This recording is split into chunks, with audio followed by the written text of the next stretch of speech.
जो जो मैंने अभी आपको पढ़ाया आपको दिखा देता हूँ। लाइट कहाँ पे गई थी एग्जैक्टली याद है क्या किसी को, किस टॉपिक से? मेरे को याद है वो मैंने बता दिया था, आईडीएमडी से लाइट गई थी, है ना? यहाँ से बेटा सामने देखो, देश के अंदर से बोरोइंग करनी है तो कहाँ से करोगे? कौन करके लाके देगा? आरबीआई। लॉन्ग टर्म के लिए चाहिए तो डेटा सिक्योरिटी बेचेगा, शॉर्ट टर्म के लिए तो treasury bill, cash management bill और WMA facility. Sir external debt लाना है तो कौन लाके देगा? Ministry of finance. ठीक है, इसके बाद क्या बताया था आपको मैंने? सर इंटरनल डेट कौन लाके देता है? आरबीआई। लेकिन आरबीआई का कौन सा डिपार्टमेंट? आईडीएमडी। तो द आईडीएमडी मतलब internal debt management department of RBI, ये लाके देता है domestic debt to the central government. 28 state को जरूरत है तो यूनियन टेरिटरी को जो भी पैसों की जरूरत होती है ये लाके देता है। और सर ये जो भी पैसा लाके देता है, बातें नहीं, लॉन्ग टर्म के लिए लाके दे रहा है तो कौन क्या बेचेगा? Dated securities. शॉर्ट टर्म के लिए नीड्स है तो ट्रेजरी बिल्स बेचेगा। और एक और चीज बताई थी क्या? 1997 से एक चीज और आ गई सर, क्या? It also provide short term credit to meet the temporary mismatch. बावली पूछो अगर सुन लो ये आगे ना, टेम्परेरी मिसमैच के लिए क्या यूज करते हैं? क्लियरली बोला है उसने, टेम्परेरी मिसमैच में कौन सा यू फैसिलिटी यूज करते हैं? WMA। समझ में आ गई मेरी बात? तो याद रखना, डिवीजन मींस एडवांसेस कब आया था? 1997 में। शॉर्ट टर्म नीड्स पूरी करता है to maintain the temporary cash flow mismatch. उसके बाद क्या बताया था? External debt. बेटा एक्सटर्नल डेट क्या होता है? दूसरे देश से जो हम बोरो करें, बायलैटरल भी हो सकता है, एक देश दूसरे देश को दे रहा है, एक्सटर्नल डेट। चाबी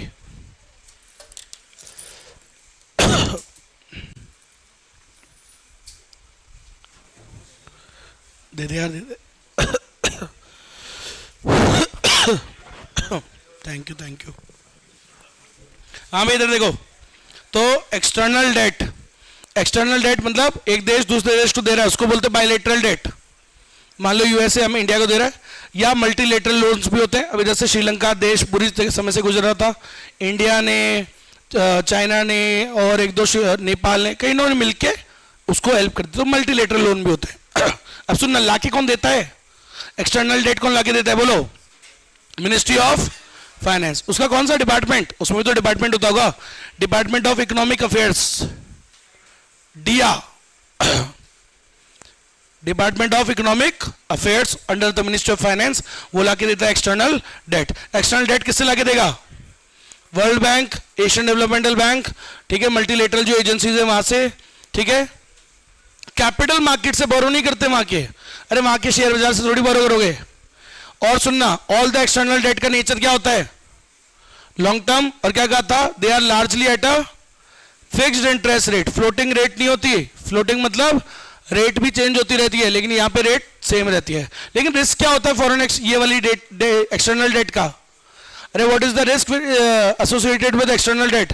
it carries the risk of high servicing cost due to domestic currency. Sir ज्यादा रीपेमेंट देना पड़ जाएगा आपको अगर डेप्रिशिएट हो गई करेंसी तो। समझ में आ गई मेरी बात? $1 अगर 90 का है लोन लेते टाइम, और अगर $1 95 का हो गया ना तो छोटी बड़ी हो जाएगी। समझ में आ गई? चलो उसके बाद कौन आया सर? FRBM act. ये क्या था? एक fiscal responsibility budget management. Sir fiscal responsibility को सीरियसली लेने के लिए सरकार को एक स्ट्रिक्टनेस जरूरी थी, तो ये एक्ट आई। कब पास हुई? 2003 में। क्या के लिए आई थी? To reduce the central government deficit and debt at sustainable levels, ताकि भाई हमारे जो घाटे हैं उनको कम किया जा सके, पुराने वाले घाटों को, और डेट को कितने लेवल्स पे रखा जा सके? सस्टेनेबल लेवल्स पे। जितना हम औकात में झेल सकते हैं उतना ही लें, जरूरत से ज्यादा नहीं। ठीक सर, बेसिकली काय के लिए आई थी ये एक्ट? नंबर 1, 1 2 3 4 क्या बोला था मैंने? इंटरजनरेशनल इक्विटी, मतलब to save resources for, sir future generation के लिए भी तो छोड़ना है ना कुछ, या खत्म करके जाओगे? बोला नहीं सर, क्या ही करेंगे बच्चे, सब खत्म कर लो। तो to save resources for future generation, इसको बोलते हैं इंटरजनरेशनल इक्विटी। आज तुम्हारे माँ बाप ने तुम्हारे लिए छोड़े नहीं छोड़े रिसोर्सेज? छोड़े है ना, तो तुम भी तो छोड़ के जाओ आगे वालों के लिए। Number 2 sir, to maintain long run macro economic stability, देश में स्टेबिलिटी बनाए रखनी जरूरी है। उसके लिए भी जरूरी है कि फिजिकल डेफिसिट को कंट्रोल में रखो। क्यों? क्योंकि देखो अगर फिजिकल डेफिसिट को कंट्रोल में रखोगे तो स्टेबिलिटी भी नहीं रहेगी, ग्रोथ ही नहीं होगी, स्टेबिलिटी कैसे रहेगी? Next sir, better coordination between physical and physical policy कौन बनाता है? Physical policy government, monetary policy कौन बनाता है? दोनों एक डायरेक्शन का, दोनों का डायरेक्शन कॉमन हो, कोऑर्डिनेशन हो दोनों में, ये होना बहुत जरूरी है। Transparency in physical operations of the government. Sir physical operation government के जो भी है वो उनमें ट्रांसपेरेंट होनी चाहिए, वो उनका नेचर ट्रांसपेरेंट होना चाहिए। ऐसा नहीं कि पीछे छुप छुपा के कर रहे हैं सर, हर चीज जनता को दिखानी है, डिस्क्लोज करनी है, समझ रहे हो, छुपानी नहीं है कुछ भी। इसके बाद याद रखना बेटा, public debt management cell PDMC, एक ये भी बनाया गया 2016 में बनाया, लेकिन ये मोदी जी ने आने के बाद। सुनो काय के लिए बनाया? Sir this was established in 2016 under the department of economic affairs, और ये काय के लिए? मीडियम टर्म के लिए भी आ गया। देखो शॉर्ट टर्म के लिए क्या बेचता है वो? Treasury bills, cash management bills और WM है। लॉन्ग टर्म के लिए डेटेड सिक्योरिटी। बोले सर मीडियम टर्म के लिए हो तो पीडीएमसी। अब सुनो पीडीएमसी क्या बनाता है? मीडियम टर्म डेट मैनेजमेंट करता है, medium term debt management strategy यही बनाता है 2021 से 2024। ठीक है, इसका भी क्या एम था, गोल इसका भी वही था, its aim is to raise the debt, सरकार को फाइनेंस प्रोवाइड कराना कम से कम, समझ में आ गई मेरी बात, विदाउट डिसरप्शन, रेगुलर मेंटेन रखना सरकार को अवेलेबिलिटी ऑफ मनी। सर क्योंकि मैंने कहा था ना सरकार को तो पैसों की जरूरत पड़ती रहती है, रेगुलरली चलता है। डेट सर्विसिंग इज डैश, क्या लिखा हुआ था? कंटिन्यूस, उधार तो चलता ही रहता है, तो सरकार को हमेशा फंड्स प्रोवाइड कराते रहना कम से कम कॉस्ट पे, विद मिनिमम रिस्क। सर सरकार को ये बार बार जनता के सामने हाथ फैलाना क्यों पड़ जाता है? खुद का वो सिक्योरिटीज मार्केट डेवलप क्यों नहीं कर लेता? हाँ तो सरकार को भी ये बात समझ में आ गई, बोले यार खुद ही का डेवलप कर लो ना, हमेशा आपके पास पैसा अवेलेबल रहेगा। तो इसलिए सरकार ने इसको बूस्ट करने के लिए साल 2022 22 था, साला 21 लिख दिया, खैर 21 में आया था, 22 तक ये बना है पूरा, मतलब बेसिकली इसका प्रोसेस चालू हुआ है। तो ये उन्होंने चालू किया, इस फैसिलिटी को क्या बोलते हैं? आरबीआई रिटेल डायरेक्ट फैसिलिटी, और ये काय के लिए आया था? To develop the government securities market, G sec market भी बोलते हैं इसको। अरे जी गवर्नमेंट मतलब जी और ये मतलब सेक, तो जी सेक मार्केट को डेवलप करने के लिए, and to widen the investor engagement. Sir क्या है? इन्वेस्टर्स सरकारी वाले सिक्योरिटीज में लगाने में ज्यादा पता ही नहीं लगे लोगों को, तो अरे अवेयरनेस नहीं है ना, तो सर लोगों में अवेयरनेस पैदा करना, इस मार्केट को डेवलप करने के लिए, इन्वेस्टर्स में अवेयरनेस लाने के लिए उन्होंने ये कदम उठाया है। तो ऑनलाइन पोर्टल चालू किया है आरबीआई रिटेल फैसिलिटी, इसके अंदर आप जैसे छोटे छोटे इन्वेस्टर्स छोटे अमाउंट की इन्वेस्टमेंट भी कर सकते हो। ट्रेजरी बिल्स होते हैं 25,000 के मल्टीपल में, आम आदमी के पास होता है क्या 25,000 के मल्टीपल में पैसा? नहीं, समझ रहे हो मेरी बात? तो सर छोटा अमाउंट की भी तो इन्वेस्टमेंट होनी चाहिए ना, सरकार में जो कोई लगाना चाहता है लगा सके, तो इन्होंने ये इसलिए चालू किया है, समझ रहे हो ऐसा। और ये काय के लिए चालू किया है? To improving the access, ease of access. देखो अच्छा अभी तक नहीं बनाया था कि ये नहीं, अभी तक ये पोर्टल नहीं था, लेकिन सिक्योरिटीज तो उससे पहले से बेचता है आरबीआई। तो लेकिन क्या होता था सर, किसी को पता ही नहीं होता था कहां मिलती है सिक्योरिटीज, कहां उसका मार्केट है, कैसे खरीदी जाती है, किसी को पता ही नहीं लगता था।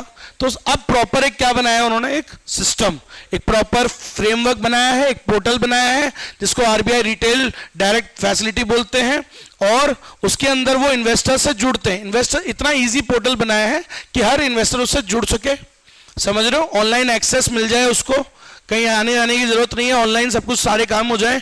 इन्वेस्ट करना चाहता है आदमी तो देश की प्राइमरी और सेकेंडरी सिक्योरिटीज में इन्वेस्ट कर सकता है। तो बेसिकली इन्वेस्टर्स के लिए चीजें आसान बनाने के लिए उन्होंने ये पोर्टल चालू किया है, ताकि अवेयरनेस और बड़े लोगों में, लोग इन्वेस्ट करें गवर्नमेंट सिक्योरिटीज में। इससे सरकार के पास हमेशा क्या रहेगा?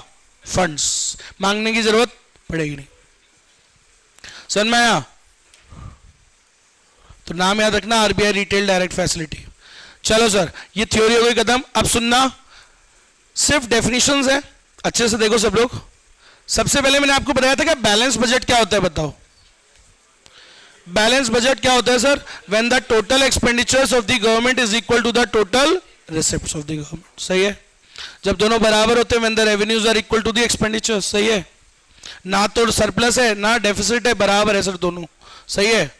ठीक है, नंबर 2, अनबैलेंस बजट क्या होता है सर? डिसइक्विलिब्रियम, मतलब या तो ज्यादा या कम, सरप्लस वाला भी होता है और डेफिसिट भी होता है। तो बताओ सरप्लस वाला कब होता है? सरकार की कमाई ज्यादा है, खर्चे, समझ रहे हो, तो इसको बोलते हैं सरप्लस बजट। डेफिसिट बजट कब होता है? When the total expenditure is more than the total receipts of the government. ठीक है, ठीक है। अच्छा एक और बात सर, इन मॉडर्न टाइम्स, सुनना, मॉडर्न टाइम्स मतलब पुराने टाइम्स में क्या होता था? तो सुनो, जब भी गवर्नमेंट में डेफिसिट होता था, ठीक है, अरे बजट डेफिसिट होता था, जब भी बजट डेफिसिट को भरने के लिए सरकार क्या करती थी? बोरोइंग्स करती थी। भाई दो जगह है, पैसे कम पड़ रहे हैं बजट में, तो गवर्नमेंट क्या करती थी? या तो बोरोइंग्स, पुराने जमाने में बोरोइंग ज्यादा करती थी पहले, आजकल क्या करने लग गई है, अब पैसे कम पड़ रहे हैं तो बोले यार क्या बोरो करे, छाप लो ना, छापने की मशीन भी तो है, उसको बोलते हैं डेफिसिट फाइनेंसिंग। क्या बोलते हैं? तो जब भी सरकार को पैसों की जरूरत पड़ रही है, छाप लेते हैं कई बार, तो छापेगा कौन? आरबीआई। तो वो यही कह रहा है, in modern times most of the countries follow the deficit budgeting, deficit financing भी कर देते, छाप देते हैं। अच्छा ऐसे भी कहना चाह रहा है वो कि ज्यादातर आजकल डेफिसिट बजट ही बनाते हैं, क्योंकि देश की प्रगति तभी होगी। देखो एक बात बताओ, समझना, चुकाना तो किसी को है नहीं, अरे चुकाते हैं कभी किसी को? चुकाते तो है नहीं किसी को, तो बोले यार बनाओ ना डेफिसिट बजट, वैसे ही देश डेवलपिंग है, खर्चे ज्यादा से ज्यादा करने की जरूरत है, चलाओ। तो यही आजकल बाकियों की भी सोच है, सभी की। भाई एक बात बताओ, फायदा रख के क्या करोगे? देश में डिप्रेशन आ गया तो? मैं भी आपको ये बात बता रहा हूं, अच्छा बजट क्या है? डेफिसिट बजट ही अच्छा है।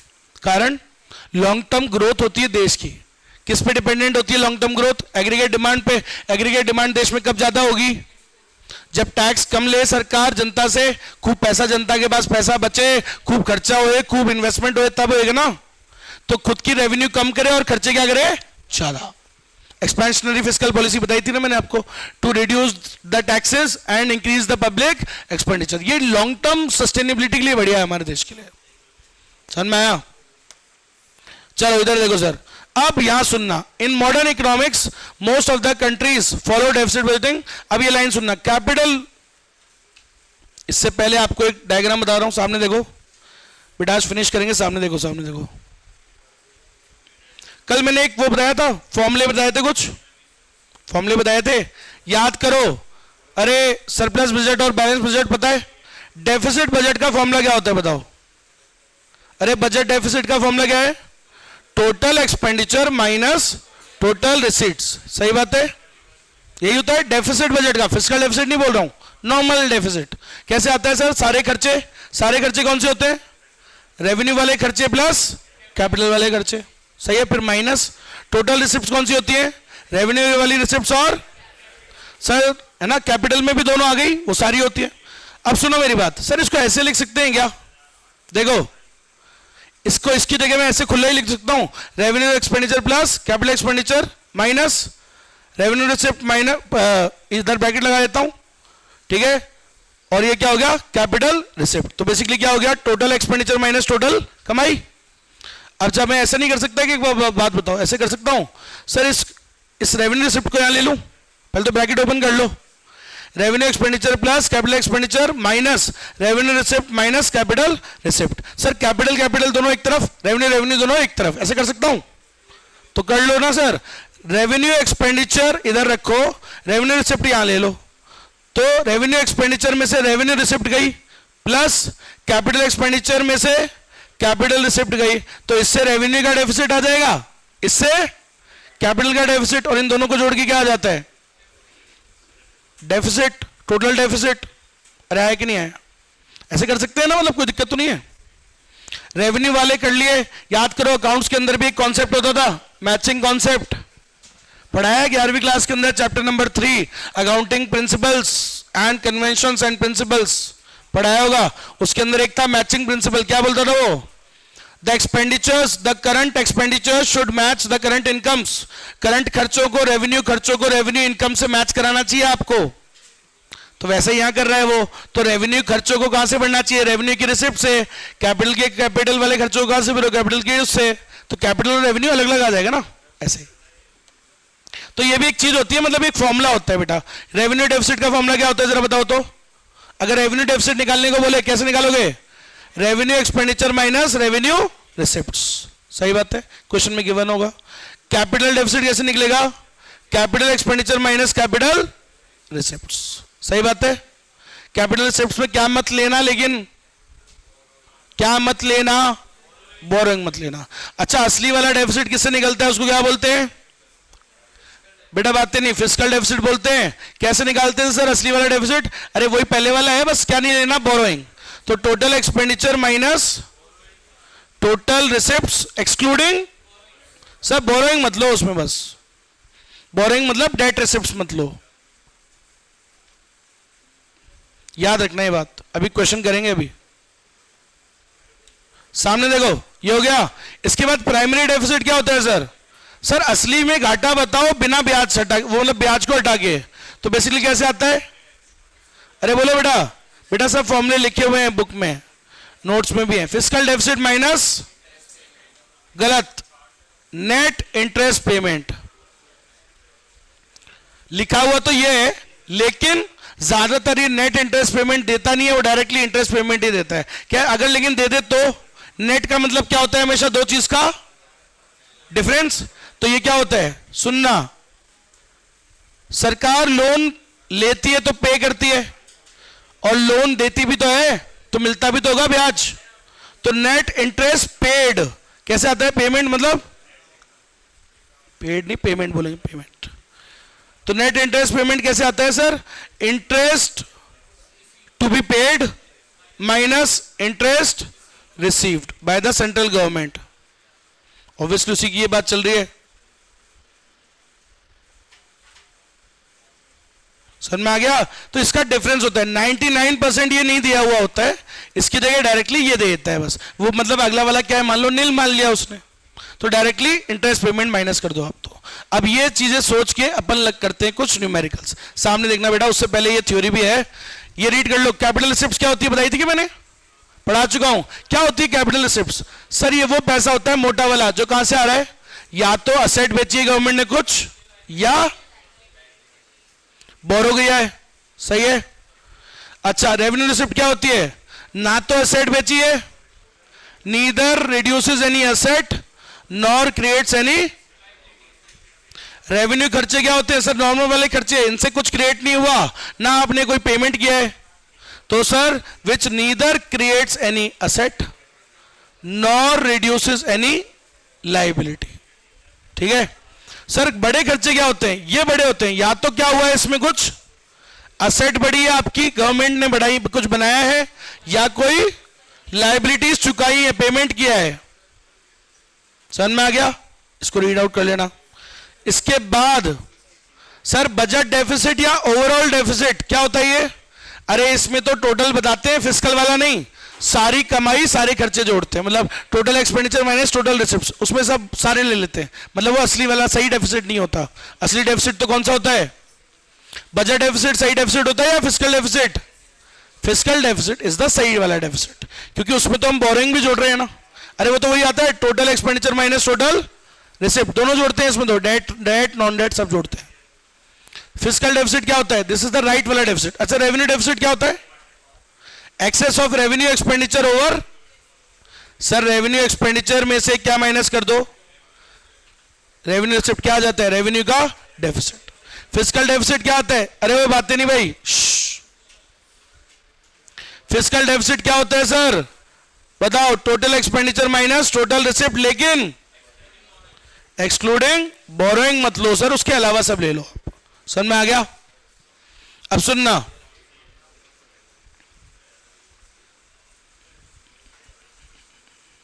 फिस्कल डेफिसिट को ऐसा भी लोग बोलते हैं। फिस्कल डेफिसिट क्या होता है? It is the borrowing requirement of the government. Borrowing requirement of the government. मैं कह रहा हूं इस साल अगर मान लो फिस्कल डेफिसिट हुआ 2400 करोड़ का, तो गवर्नमेंट उसे चुकाएगी कहां से? बोरो करेगी। तो मतलब वो कहां से भरती है? सरकार बोरो करती है अगली बार। तुम्हें अगर इस साल तुम बिजनेस किया तुमने, उसमें घाटा हो गया तो क्या करोगे? उस घाटे को भरने के लिए बोरो करोगे।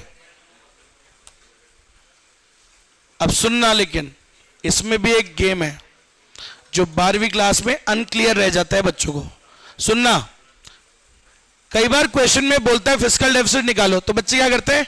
बोरोइंग दे रखा होता है और sir fiscal deficit equals to borrowing लिख के आ जाते हैं और नंबर कट। ये भी है, अभी आपको दिखाऊंगा एक क्वेश्चन। ये अगर मैंने लिखा है तो इसका मतलब ये नहीं है कि फिस्कल डेफिसिट आप इससे निकाल दोगे कि बोरोइंग दे रखी हो, बोला सर ये दे, आ गया आंसर। नहीं, आप पूरा फॉर्मूला लगाओगे, पूरे वाले से निकलेगा, याद रख लेना ये बात। क्लियर है क्या? समझ में आ गया? अब आप क्वेश्चन देखो, बातें नहीं बेटा, फटाफट सामने देखो। एक बार ये फिनिश भी कर लेंगे यार, रुक जाओ, थोड़ा सा बचा है क्योंकि 4-5 लाइनें बची है। ये वाली फाइनेंस बिल क्या होता है बताओ? थ्योरी है थोड़ी सी। अरे फाइनेंस बिल क्या होता है? टैक्सेशन का बिल को क्या बोलते हैं? Finance bill. Sir finance bill कब लाते हैं? Just after the appropriation bill. कल बताया था अप्रोप्रिएशन बिल क्या होता है? सर सेंट्रल गवर्नमेंट को पावर देता है to appropriate the money, the funds out of the consolidated fund of India. Modi ji हाथ नहीं लगा सकते उस फंड को जब तक अप्रोप्रिएशन बिल पास नहीं होगा। जो भी सारे मिनिस्ट्रीज को पैसे देते हैं वो कहां से देते हो आप? कंसोलिडेटेड फंड से, लेकिन उसको यूज करने के लिए पावर भी तो देनी है सरकार को। वो पावर किससे दी जाती है? अप्रोप्रिएशन बिल से। उसके बाद आता है फाइनेंस बिल। बेटा क्वेश्चन पूछेगा फाइनेंस बिल किससे रिलेटेड होता है? Tax proposals of the budget. कौन से टैक्सेस लगाएंगे, कौन से अबॉलिश करेंगे, कौन से मॉडिफाई करेंगे, ये सब उसमें लिखा होता है। फाइनेंस बिल कौन सा बिल होता है बोलो? बेटा बातें मत करो यार, मैंने कई बार बोला पढ़ना है पढ़ो, नहीं तो ऐसी तैसी कराओ और बाहर जाओ। मस्त बातें करो चकाचक, बाकी जो पढ़ रहे हैं उनको पढ़ने दो। आउटकम बिल, आउटकम बजट क्या होता है? सर आजकल सरकार को आउटकम भी दिखाना जरूरी है। तुम्हारी भी तो प्रोग्रेस रिपोर्ट कार्ड आती है, तो सरकार की भी आती है आजकल। जैसा वादे किए थे वो भरे या नहीं भरे? एक्चुअली में तुमने बोला था 500 करोड़ खर्चा करेंगे ह्यूमन रिसोर्सेज पे, कराया या नहीं करा? बोलो इतने 5 IIM बनाएंगे, बोलो बताओ दिखाओ बने या नहीं बने? बोलो इतने 1000 किलोमीटर की रोड बनेगी, बोलो दिखाओ बनी या नहीं बनी है? प्रोग्रेस रिपोर्ट कार्ड बनाना पड़ता है आजकल, तो उसको बोलते हैं आउटकम बजट। क्या है ये आउटकम बजट? क्वेश्चन पूछेगा तो थोड़ा सा याद रखना। आउटकम बजट क्या होता है? देखो sir, it links the budget allocation to the annual performance targets. आप ये बताता है कि आपने एलोकेशन क्या किया था और आपने कितना टारगेट को अचीव किया या नहीं किया। It shows whether it is a progress report card. ये वर्ड याद रखना, बस मेन वर्ड है ये एक प्रोग्रेस रिपोर्ट कार्ड होता है जो ये शो करता है whether the ministries have achieved the desired results और नॉट। जो उन्होंने बोला था कि इतने समय में बन जाएगा ये प्रोजेक्ट, वो बना या नहीं बना। पैसे खर्चे करे जा रहे 4 साल से, बोला था 4 साल में बन जाएगा, लेकिन अभी तक 50% भी नहीं बना, तो ये वो दिख जाता है उसके अंदर। समझ में आगे मेरी बात? आउटकम बजट में समझ रहे हो कि वो जो फंड्स उन्होंने बोले थे कि लगाएंगे, क्या वो लगाए या नहीं? ऐसे बातों में ही है। एक और बताया था मैंने कल, जिलोटाइन आर। जिलोटाइन आर क्या होता है? जब भी जो थोड़ी बहुत डिमांड फॉर ग्रांट्स, देखो इतने सारे राज्य, इतने सारी यूनियन टेरिटरीज है, सब पे चर्चा कई बार नहीं हो पाती, छोटे मोटे रह जाते हैं, तो जो भी रह जाते हैं रिमेनिंग, उनको आप लास्ट में जब पूरा जो बजट सेशन सारी हो जाती है, चर्चा वर्चा, जो उसका आखिरी दिन होता है, वहां पे आप ये लास्ट में आप ले लेते हो। इस पर डायरेक्टली कोई चर्चा नहीं करवाते। मान लो 3-4 राज्यों की बात रह गई, उन पर चर्चा नहीं हुई, तो सीधे डायरेक्टली क्या हो जाती है इन पे? वोटिंग, कि भाई देना है नहीं देना, यस और नो बोलो। तो those who are in favour से यस, तो मेजोरिटी होती है तो दे देते हैं। और गवर्नमेंट चाहे तो उसको कट भी कर सकती है, याद करो कल बताया था क्या? अरे ममता दीदी मांग रही है 5000, मोदी जी बोले नहीं ज्यादा मांग रहे हो, 3000 ही दूंगा। तो वही मोदी जी बोलेंगे, बोला चलो कट मोशन लाते हैं, ममता दीदी को मामला इतना देना नहीं है इनको, तो बोला कट मोशन कि बोले रिड्यूस कर रहे हैं हम 2000 से इनकी डिमांड फॉर ग्रांट, 5000 नहीं देना 3000 देंगे। कौन कौन फेवर में है? बोले यस। बोला ठीक है कट, ममता दीदी का रिक्वायरमेंट कट हो जाता है। मतलब जो मांग रही है वो नहीं देंगे, उनको कम देंगे। तो बेटा याद रखिएगा, when time for discussion for all the grants is over, जब टाइम खत्म हो जाता है तो speaker puts all the pending demands to vote at once. बोले जो भी पेंडिंग बची है सब पे चलो वोटिंग करा लो, बस यस और नो, देना नहीं देना बता दो। और याद रखना कट मोशन क्या होता है बेटा? अरे जो कोई भी गवर्नमेंट की रिक्वायरमेंट को, डिमांड को रिड्यूस करने के लिए जो लाया जाता है, वो प्रस्ताव जो सेंट्रल गवर्नमेंट ला रही है कि बोले यार इनके मोशन को, इनको इतना नहीं देना है, कम देना है, to reduce the demand for grants. मान लो पंजाब सरकार है 15,000 करोड़ मांग रही है मोदी जी से ग्रांट्स, मदद। अब मोदी जी बोले नहीं आ रही तो बहुत ज्यादा है, तो बोला इसको कम करेंगे 8,000 तक। तो बोला प्रस्ताव लाना पड़ता है उसके लिए, कट मोशन। तो बोला those who are in favour reduce कर देंगे। बोला हाँ रिड्यूस कर देंगे। बोला चलो ये 7 खड़े करो, कौन कौन फेवर में, तो मेजोरिटी आते ही वो कट मोशन हो जाता है। Cut motion is to reduce the grants for the various governments, जो उनकी मांगे हैं उनको कम करना है, ज्यादा मांग रहे हैं जरूरत से ज्यादा, समझ रहे मेरी बात। तो याद रखिएगा, motions to reduce the government expenditure on specific grants, ये प्रस्ताव लाया जाता है, ठीक है, ये याद रखिएगा। कंसोलिडेटेड फंड ऑफ इंडिया क्या होता है बोलो सर? जो किसके कंट्रोल में होता है? सारे खर्चे तो मेनली उसी से ही होते हैं, प्राइम मिनिस्टर का फंड होता है sir. So all the government revenue, सरकार के पास जो भी पैसा आता है वो इसी में ही आएगा, जो पैसा जा रहा है वो यहीं से जाएगा। लोन्स रेज होते हैं, लोन रीपेमेंट होते हैं, सब यहीं पे। पैसा आएगा तो क्रेडिट इधर होगा, जाएगा तो डेबिट यहीं से होता है, सारे पेमेंट यहीं से होते हैं। All the expenditures are made from it and it requires parliament appropriation. कहा था ना अप्रोप्रिएशन बिल, अप्रोप्रिएशन बिल लाना पड़ता है इसको यूज करने से पहले, समझ में आ गई। और किसके कंट्रोल में होता है ये? ऑब्वियसली पार्लियामेंट, मतलब किससे चलती है? जो अभी उस टाइम का लीडर है, मेन लीडर जो गवर्नमेंट जिसकी है, समझ में आ गई मेरी बात? मतलब कौन होता है उसका? Prime minister. ऐसे ही प्रेसिडेंट के कंट्रोल में कौन सा फंड होता है? Contingency fund of India. वो कब यूज होता है? जब भी कोई कंटिजेंसी आ जाती है, कोई इमरजेंसी, कोई नेचुरल डिजास्टर आ जाता है। So these funds are placed at the president's disposal. ये उसके पास पड़े रहते हैं फॉर अर्जेंट अनफोर्सीन एक्सपेंडिचर्स। जब कोई भी ऐसा कोई विपदा या कोई ट्रेजेडी आ जाती है तो इसको यूज किया जाता है। It does not require without any prior parliament approval. Tragedy आ गई तो पहले पार्लियामेंट बुलाएंगे क्या? सर मैं ये तो तुरंत जाता है वहां से पेमेंट, ठीक है। और जो भी कम हो गया, मान लो कंटीजेंसी फंड में पड़े हुए हैं, थोड़ा सा मान लो नेचुरल डिजास्टर में दे दिया, अब कम हो गया तो उसको वापस से वो भर देते हैं उसको। भाई वही वाली बात है, घर की पानी की टंकी में कम हो गया पानी तो भर देते हैं ना उसको वापस, वैसे ही इस फंड को भी वापस भर देते हैं। लास्ट अकाउंट क्या होता है? Public account. ये क्या होता है? गवर्नमेंट का ही अकाउंट होता है sir. These are used for funds where the government act as a banker. ढंग से सुन लो बेटा, क्वेश्चन आएगा। पब्लिक अकाउंट क्या होता है? जब गवर्नमेंट किसकी तरह एक्ट करती है? एक बैंकर की तरह। सुनो मेरी बात। तो वो जो फंड्स थे, मैंने कहा था ना आरबीआई के भी सरप्लस पड़े रहते हैं। अब सुनो, प्रोविडेंट फंड जनता का पड़ा हुआ है सरकार के पास। जनता का पैसा किसके पास पड़ा है? तो सरकार एक बैंक की तरह काम कर रहा है, सरकार जनता का पैसा पड़ा है उसके पास। स्मॉल सेविंग पड़ी है, वो पोस्ट ऑफिस में जो पैसा पड़ा हुआ है किसके कंट्रोल में है? सरकार के। तो पब्लिक अकाउंट में पड़ा होता है। समझ में आया? It is the money which belongs to the depositors. Expenditure कभी कभार सरकार इसमें से कर लेती है, खर्चे कर देती है, और पार्लियामेंट से पूछने की जरूरत नहीं है। बिना पूछे भाई 15 दिन के लिए जरूरत है, निकाल लिया, पेमेंट डाल दिया वापस, कौन देख रहा है? समझ में आ गया मेरी बात? तो बेटा ये थ्योरी थी, ये बकाया थी। अब सीधे न्यूमेरिकल 5 मिनट देना, ढंग से देखना। 2 न्यूमेरिकल कराऊंगा, सुनो हाँ सुनो 5 मिनट, क्योंकि वीडियो बेटा कल मैं फिर सीधे यूनिट 4 से चालू करूंगा। 5 मिनट में एक ही क्वेश्चन करा रहा हूं, ढंग से देखो सामने। तुमसे ज्यादा मेरे को रेस्ट चाहिए, मैं अगली क्लास से सीधे मेरे जाती। लो देखो इधर, इससे तुम्हारी एक्स्ट्रा क्लास बचा ली ना आज मैंने। अब एक्स्ट्रा क्लास की जरूरत थोड़ी है, ले लूंगे 2 बजे। मेरे को तो मजा आता है लेने में, ले लूंगा मैं 2 बजे क्लास, देख लेना। हाँ भाई इधर देखो, कल 4th यूनिट चालू करूंगा और कल ही खत्म करूंगा, एक ही दिन में। सुबह एक क्लास और एक्स्ट्रा क्लास, 2 क्लास में खत्म है पूरा यूनिट 4। लो इधर देखो, ज्यादा जोर से मत करो बेटा, कईयों को आ जाती है, बचपन में आ जाती थी ना ऐसे। बोले मम्मी मैं बैठा हुआ, अब आवाज करो।